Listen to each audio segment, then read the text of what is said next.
All right, now that we've talked about how the changes in the money supply is going to affect the interest rate and how we're going to use monetary policy to actually change the money supply, let's go step by step in the transmission of this policy. Whenever the Fed enacts either a contractionary or expansionary policy, let's go kind of step by step. First off, a change in the policy is going to affect the amount of excess reserves.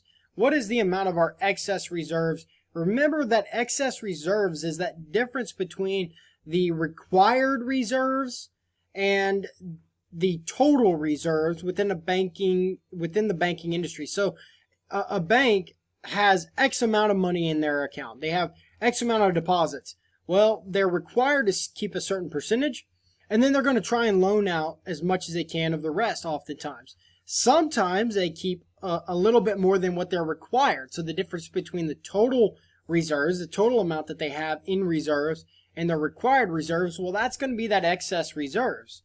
And what we're going to do is a change in the policy is actually going to change this excess reserves, either at a contractionary policy or an expansionary policy. A contractionary policy is going to actually decrease those amount of excess reserves, whereas an expansionary policy is going to increase those amount of excess reserves.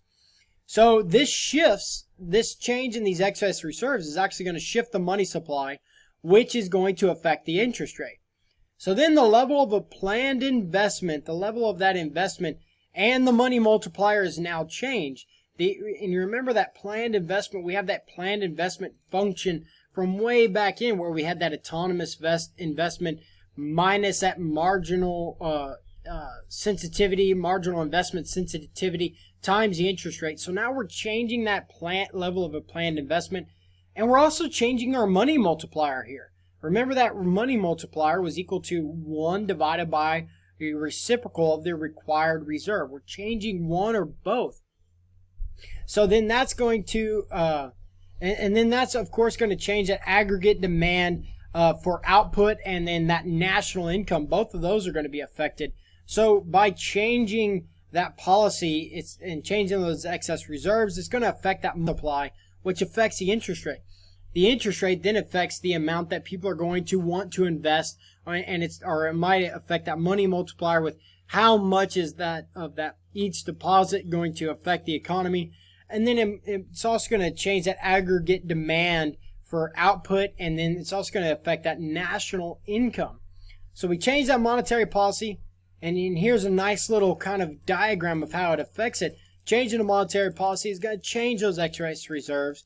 It's going to cause a multiple change in the money supply. Changes that interest rate. The changes in the interest rate is going to change the amount of investments that we take on, which is going to change the amount of national income that we have. Because if we change the amount of investments, let's say that businesses decide they're going to invest less, that they're not going to invest in as much. So they invest less. Well, now there's not as much demand for certain products. So then now if they're not going to be buying as many assets, well, the people who created those assets, well, now they're not buying those assets. So where now all of a sudden these assets are sitting idle, they're not being sold. The people who should have been paid for them are not receiving those payments anymore because people aren't buying them, which means they can't turn around and pay the resources to keep producing more. And those resources, the recipients of those resources, if you remember, those are those households. So where now the national income is falling as well. So back in chapter 12, we actually assumed a constant interest rate in order to make all of our functions easier whenever we're talking about the money supply and calculating the total amount of money and the equilibrium, national equilibrium. So we assumed a constant rate of interest in order to make all of our formulas come out even and make it simple. Well, that assumption was made when calculating the national equilibrium between output and expenditures. So hopefully you remember that back from chapter 12. If you don't, go back and review chapter 12, because we actually kept our national, our interest rate the same. But now we're going to be changing our interest rates, and we're going to be making this assumption false. And the changes are due to the demand and supply forces operating in the money market.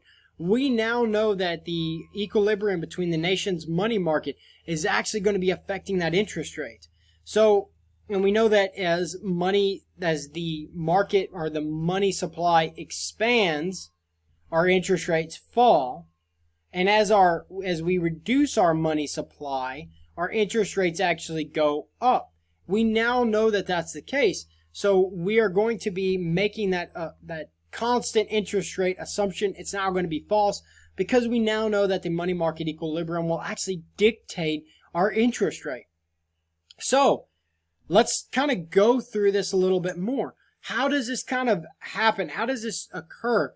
Well, in an expansionary monetary policy where we're actually expanding the money supply, we expand the money supply, it'll cause a lower interest rate. So the lower interest rate actually does a couple of things. The lower interest rate is going to spur on investment expenditures, which that makes sense. If we can now have a lower interest rate on our loans, the amount of money that we're spending, now it's actually cheaper for us to invest, to engage in those investments. If we are engaging in those investments, we are now buying more products.